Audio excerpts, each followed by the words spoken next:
So today's lunch and learn topic is timelines and event logistics. I love this topic. I use this all the time. When Paul first suggested it to me, I was like, meh. But the more I leaned into it, the more I really love it. So the scenario for this is maybe you're a month out from a good size wedding and you want to schedule the logistics of the day. You want to assign designers to their design tasks, and we want to assign specific line items to their delivery locations. So we're going to do all that here and now. So here we are in this event, Katie and David's NOLA wedding. And as you can see, this in the venues and times is sort of the stuff I want to show up on their proposal. And that's all that I've loaded at this point. So I have the ceremony, which I use as my default time. Like I want to know what time stuff really starts happening. So that's the default that will show up like on my calendar and those kind of things. So I have the ceremony, I have the cocktail hour, I have the reception, and that's it. So now that I'm ready to add in staffing and all the pieces and parts, I'm going to load a timeline. So you can see in here that I have several timelines in my basket here. This is a church wedding. It has a cocktail hour and a reception, so that looks like a good one for me. I'm going to click that. And all of these are preset in there. And we're going to walk through this first. And then at the end, I'm going to show you how to create these timelines.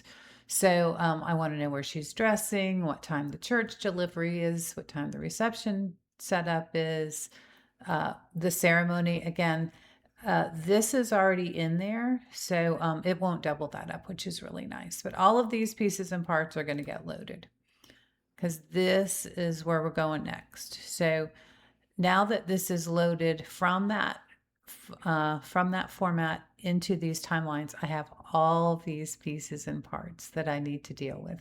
And I like to do it sort of in the order that we're working in. So I know from my proposal here that this girl is dressing at an Airbnb on St. Charles Avenue and that the personal flowers are getting delivered at 2 o'clock when the photographer shows up. So when I come back in here, I'm going to grab that for my dressing. And this is just a basic outline. I don't have any information in here yet because this came from the timeline. So I'm going to select Airbnb, which is not in there. So I'm going to add that as something that I can use. So I have my Airbnb. No specifics about where in there. And then I know I want to be there at 2 p.m. So I'm going to put in 2 p.m. And that's all I'm going to put in there. Because this is a church wedding, it's possible that like some of the flowers are going to the church, some are going to the dressing location. So if I know that, I'm going to write that in. I should have done that while I was here the first time. So I'm going to say bridal flowers only. So the next step on my journey is going to be the church delivery, maybe. So I'm looking at my ceremony. We go down the aisle at St. Louis Cathedral at 6 o'clock. So I'm going to come here for my church delivery, and I'm going to add in St. Louis Cathedral. Did I say 6 o'clock? We get 1 solid hour to set up a church in the city of New Orleans. So I'm going to set that up for 5 p.m. And I'll put in my notes here that the men's flowers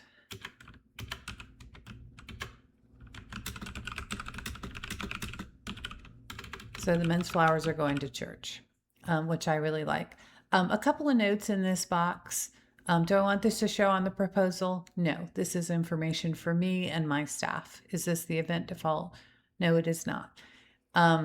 When we get to the reception, I'll show you some other little buttons. If there's a time like we have to be out, I would put that in there. But since there's not, I'm going to move along. And this is going to bring me back. Here, the reception, I've already got a reception button, so I'm just going to kill this one.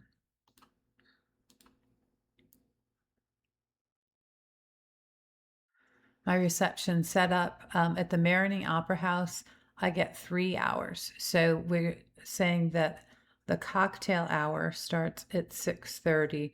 So that means that I can get in at 3:30. So I'm going to come here. The cocktail hour is at the reception. And I'm going to go to the Marigny Opera House. Again, I'm not showing it on the proposal. This is for my use. There are options here for venue rooms, like the cocktail hour actually takes place in the garden. But for delivery and setup purposes, those are all going at the same time. So I'm just going to put this in at 3:30 p.m. and move along. Ceremony flip. So let's say we're moving our altar arrangements or maybe the back arrangements from church. The ceremony starts at 6. It's over at 6:30. So let's set up a flip from the church, which is St. Louis Cathedral. We're going to say that's at 6:30 p.m. And again, I'm not putting this on the proposal. If I were and I wanted the details to show up, I would put that here. Production notes are internal. The client doesn't see them. So I'm going to say move only the back arrangements, not the altar arrangements. Because sometimes you get in big trouble if you take off the altar arrangements at church. Okay, so now we're starting to set up. There are places where we have a strike of the cocktail hour when it's over. That's not the case here, so I'm going to delete it. We definitely have a reception strike though. So let's see, do I know what time it's over? It's over at 10:30, so I'm going to schedule my reception at the Marigny Opera House to be over at 10:30. So now we have a great look at our day. Oops, that was 10:30 p.m. So here's a good look at our day. The first delivery is the personal flowers for the bride to the Airbnb. We can go to the Marigny Opera House at 3:30. Hopefully we'll peel some people off, go to the church delivery at 5. Then we have a flip at 6:30. The cocktail hour starts at 6:30. The reception goes from 7 to 10:30, and I have a strike. So now that I have all the pieces and parts in place, let's look at the staffing. And we can grab any of these little people carrying things icon and click in here. And here we have our staffing set up. So when it comes to delivering the personal flowers for the bride, it's actually something that I always do myself. So I'm going to add myself in here. I like to see them. I like them to see me and know that here I am doing your thing. You can drag and drop me over here. That's great. But this is a pretty good size wedding. So let's add some people in. I've got my strike team leader. And so I'm going to add Ashley in for the day. Who else is going to set me up? Krista works only strike. I have a freelancer working, so I'm going to add my freelancer in. I'm going to add my staff designer. In real life, I'd have a name on that. This is a dummy account, and then my apprentice. So I'm going to look at this and be like, all right, I've got 5 people here. Is that enough for my setup? And I say, yes, it is. So looking at this box over here, I can hit add all. And everybody comes over. So when we look at our church delivery, the St. Louis Cathedral is a pretty challenging delivery in the French Quarter. So I would never send anybody by themselves because they would hate me for it. So I'm going to send my apprentice, and I'm going to send a freelancer. So I have 2 people because somebody has to man the van, somebody has to deliver. Ceremony is really the ceremony time. It says in here, do you see my production notes? Not a full mass. That tells me it's a 30-minute ceremony rather than a full hour. My ceremony flip, my times work up. I'm just double checking all the details. So I'm going to have those same people, freelancer 1 and my apprentice, go back to move those back arrangements from the church to the reception. Cocktail hour, again, just informational, something that's going to show up on the proposal. The reception, just informational for them. But my strike, I'm going to go ahead and add all to the strike, but I don't want to do strikes, so I'm just going to go ahead and take myself off. My head designer, she also does not strike. But 3 people is not enough. So I'm going to come back over here. I'm going to grab an additional user. We'll take Krista. She likes to work late night strikes. So I'm going to take Krista and then I'm going to grab her and drop her over here. So this is a really good look at all of your staffing, and I'll show you how this reports out. So this is my first, we take care of our logistics.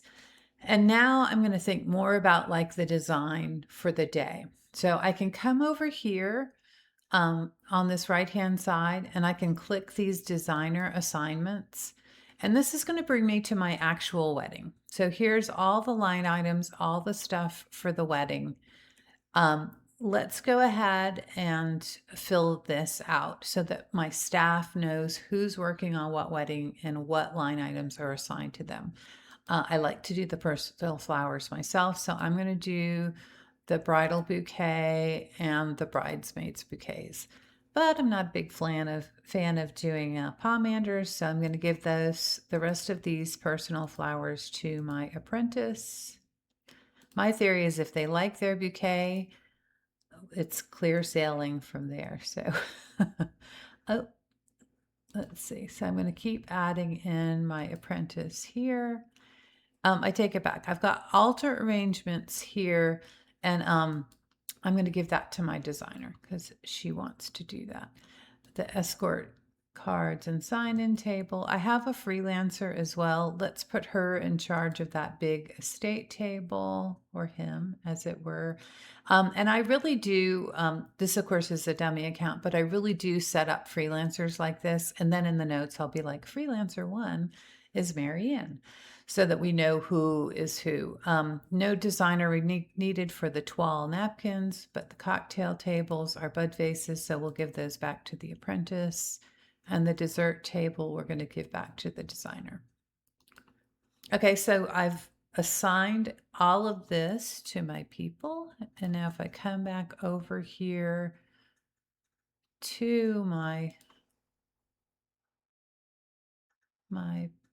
people here, I'm sorry, let me go back to reporting. So now that we've assigned designers, you can do this designer report.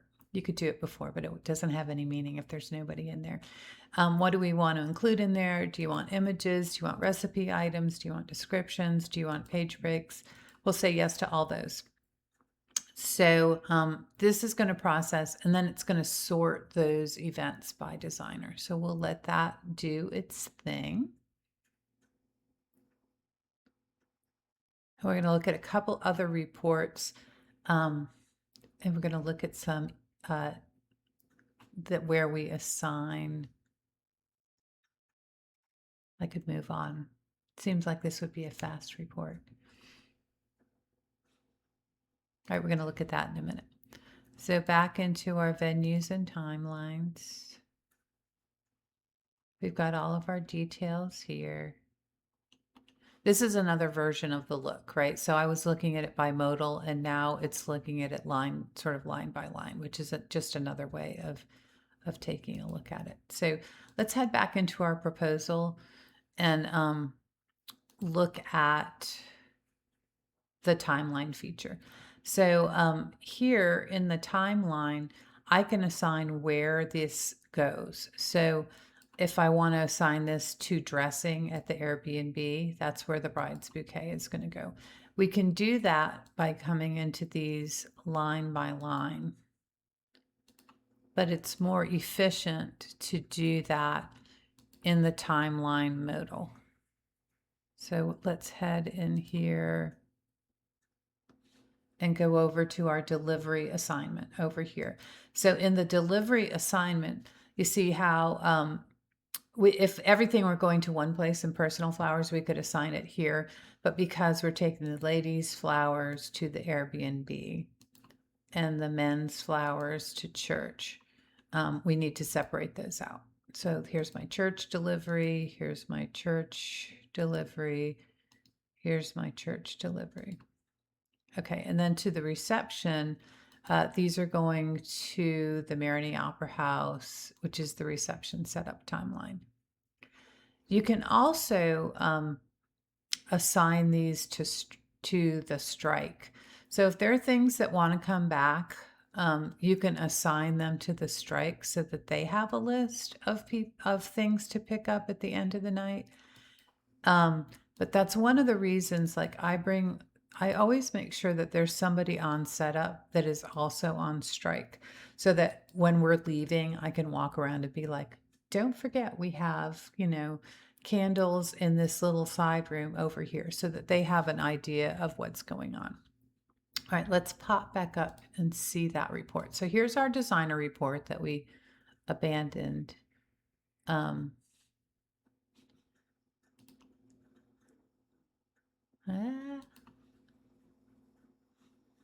have to pop out for a minute, Ryan. Sorry. So here's our designer report. And it's showing the pictures of the pieces and parts. It's showing I'm assigned to the bridal bouquet. It's giving me a page break everywhere because I asked for one. So bad on me. Here's the pieces and parts of what the freelancers are doing. So everything gets assigned to a person, and then you can, hand them their appropriate pages. I don't have recipes in here, otherwise the recipes would be listed as well. So they're getting the picture, they're getting the description, they're getting the recipes all there, which is super nice. So back in here, let's take a look at the other reports that are associated with this. So if we come into venue and timeline,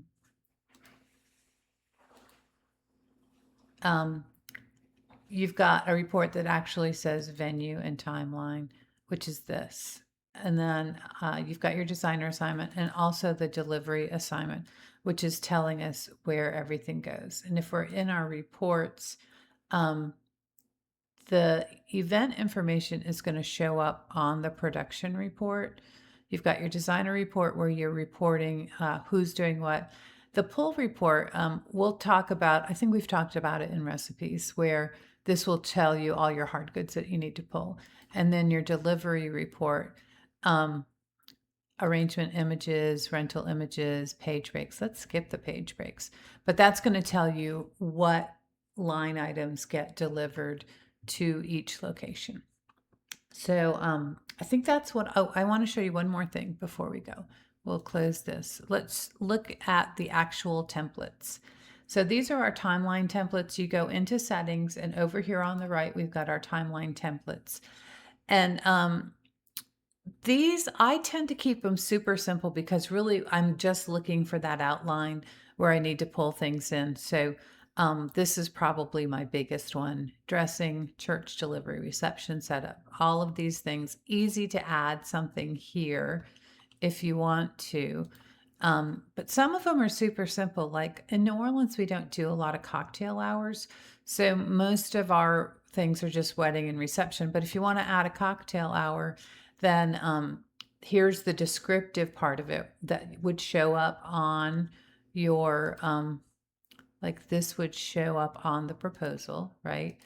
And then the delivery would be internal and the strike. We have a couple of venues where after the cocktail hour is over, you have to take everything down because I'm sure they're moving somebody else in there. So that's it. It's super straightforward. So let's just make one. That's a simple one. We'll call this church and reception. Gosh. And so this one, we're going to add in super simple things like, where is she dressing? And I do not want this to be on the proposal, so I'm just going to move along. And then again, the ceremony information and the reception information are already in place. So I'm going to say set up ceremony. And I don't want this to go into my proposal, so I'm not checking it. And then I'm going to add a strike for my ceremony. Not on the proposal. I'm going to add my reception setup. And I'm trying to make these all look the same because, you know, they're going to be on a report. Sometimes they do end up showing on places. So, and then my strike for the reception. And so this would be sort of a normal, simple wedding where I'm making a personal flower delivery. I'm setting up the ceremony. I'm striking the ceremony. I'm setting up the reception. I'm striking the reception. Sometimes there's no ceremony strike. I'd rather have it and delete it than have to add it. And that's it. So this one is super simple. And there it is, church and reception. So, and if there was a second line, I can just drop that in at the end. So let's do that. Let's add a second line to our event that we were working on, Kelly and Brandon's Marche wedding. Is that the wrong one?